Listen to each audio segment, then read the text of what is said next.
नमस्कार। बहुत स्वागत आप सभी का। मैं हूं सुशांत सिन्हा। आज का ये वीडियो आपको हैरान भी करेगा और गर्व से भी भर देगा। आज मैं आपको विस्तार से बताने वाला हूं कि कैसे बैंक में आपके पैसे के साथ नरेंद्र मोदी ने चमत्कार कर दिया है।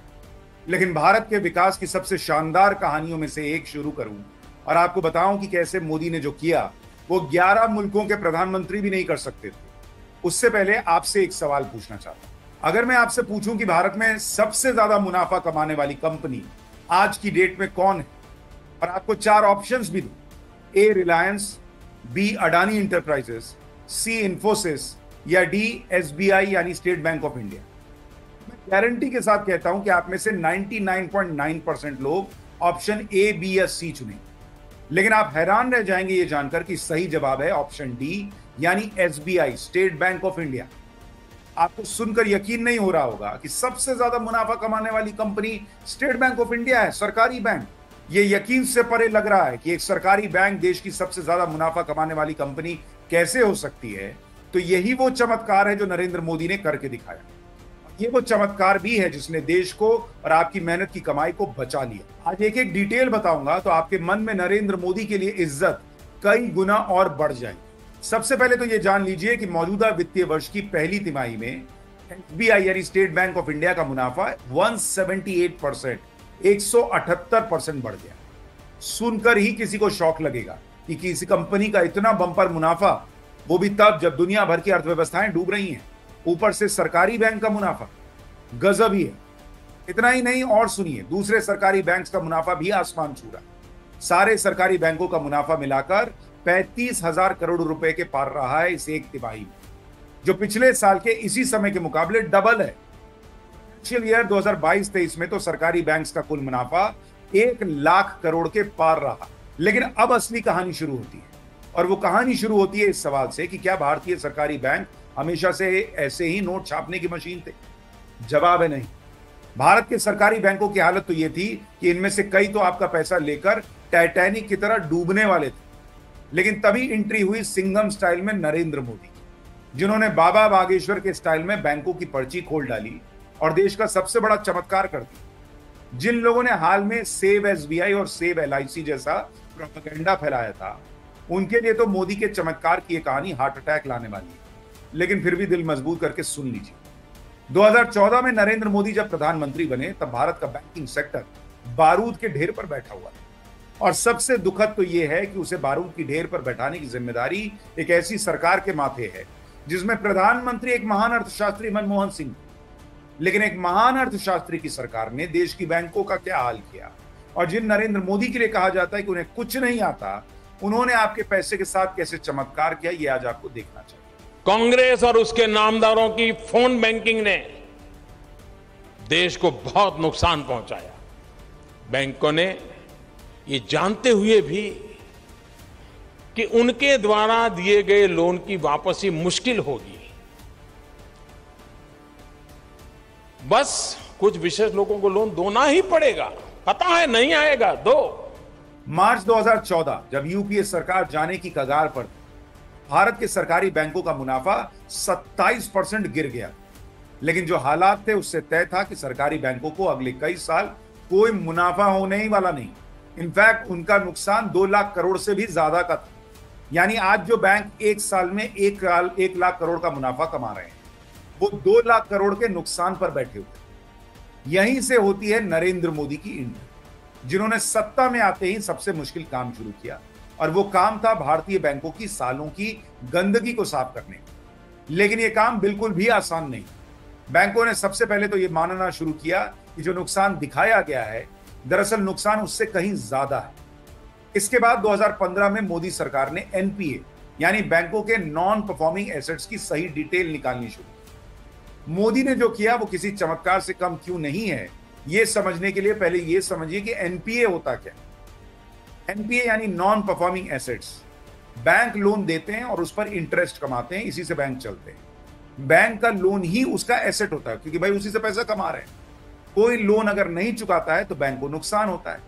इसलिए ऐसे लोन जो रिकवर नहीं हो पाया है उसे बैंक एनपीए यानी नॉन परफॉर्मिंग एसेट बोलते हैं, क्योंकि भाई वहां से पैसा नहीं आ रहा। इनकी सही जानकारी आरबीआई को देनी होती है। पहले सही जानकारी नहीं दी जाती थी। पुराना लोन चुकाने के लिए नया लोन दे देने का खेल चलता था। नरेंद्र मोदी के आने के पहले बैंकों की हालत खस्ता होती चली गई। नरेंद्र मोदी ने बैंकों की जो डिटेल निकलवाई उसे कहते हैं AQR, यानी एसेट क्वालिटी रिव्यू। यानी सरल भाषा में कहिए तो बैंकों के पास जो एसेट है उनमें कितने क्वालिटी के हैं और कितने बेकार, इसकी जानकारी नरेंद्र मोदी ने निकलवानी शुरू की। यानी बैंकों ने कितने ऐसे लोन दिए हैं जिनकी वापसी के चांस हैं और कितना पैसा डूब सकता है, इसके बारे में एसेट क्वालिटी रिव्यू करवाया नरेंद्र मोदी।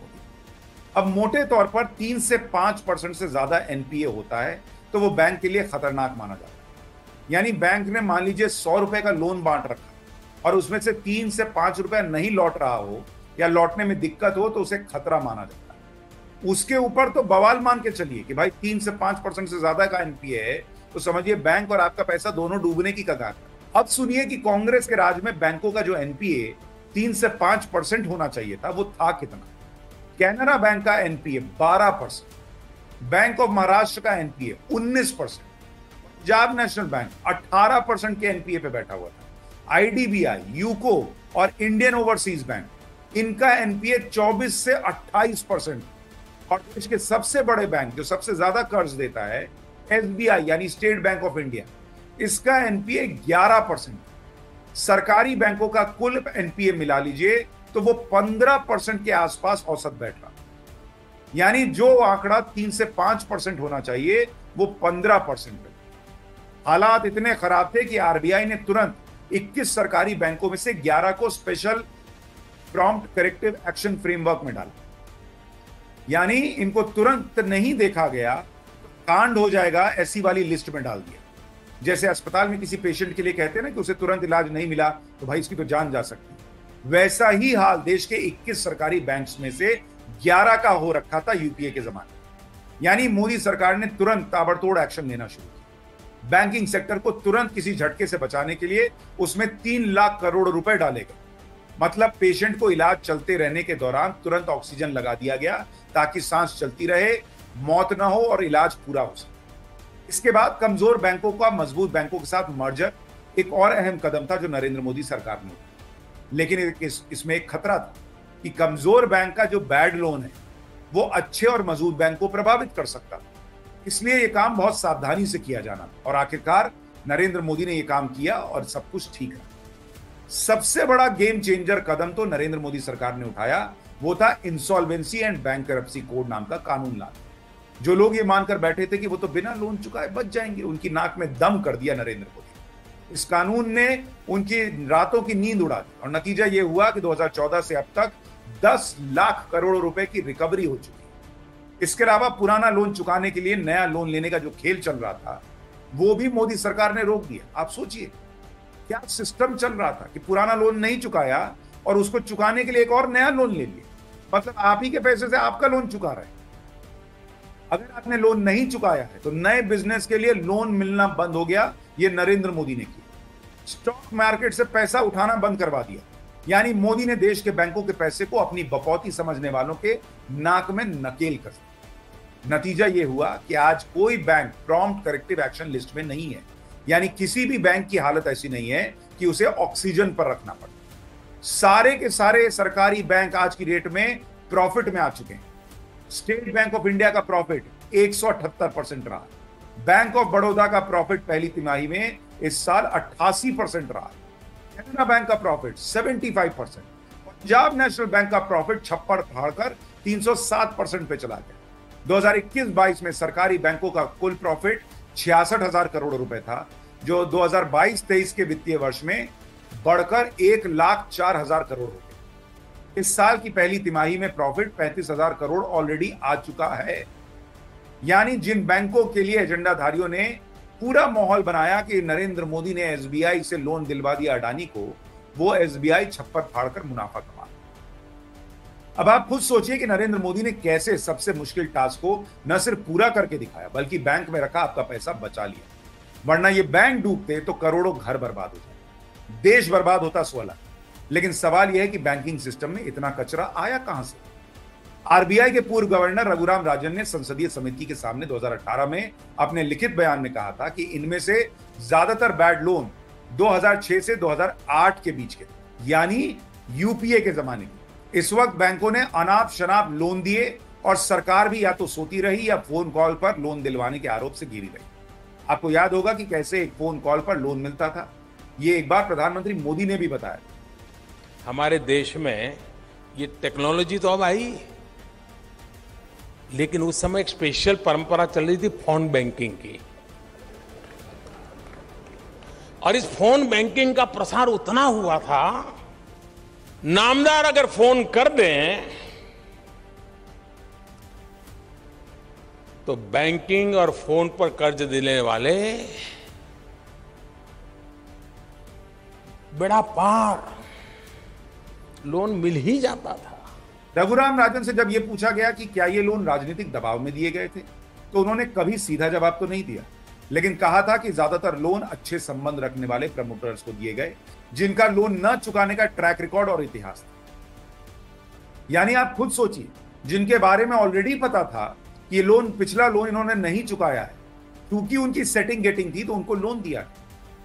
ऐसे में आप समझ सकते हैं कि क्यों इस देश में कुछ लोगों को नरेंद्र मोदी पसंद नहीं आता। जब ऐसी सरकारें रही हों जहां लोन ना चुकाने वालों को लोन मिलता रहा, तो कोई नरेंद्र मोदी को कैसे पसंद करेगा? क्योंकि नरेंद्र मोदी आए और ये राजशाही बंद करवा दी और गरीब और आम आदमी के साथ साथ देश का पैसा बचाए, तो ये एजेंडाधारियों को भला कैसे पसंद आ सकता है? लेकिन आज की डेट में ये वो चमत्कार है जिसकी चर्चा ज्यादा नहीं होती, लेकिन नरेंद्र मोदी ने आलोचना की परवाह किए बिना जिस तरह से बैंकिंग सिस्टम को फिर से जिंदा किया, वो देश के लिए एक निर्णायक कदम और देश को आगे ले जाने में सालों तक अहम भूमिका निभाता रहेगा, चाहे सरकार किसी भी। इस वीडियो को ज्यादा से ज्यादा शेयर जरूर कीजिएगा और अपनी राय बताइएगा कि बैंकिंग सेक्टर में आपके पैसे को जिस तरह से नरेंद्र मोदी ने बचाया और जिस तरह से चमत्कार करके पूरा बैंकिंग सिस्टम मुनाफे में ला दिया, सरकारी बैंकों में को मुनाफे में ला दिया, उस पर आपकी राय क्या है? कमेंट बॉक्स में बताइए।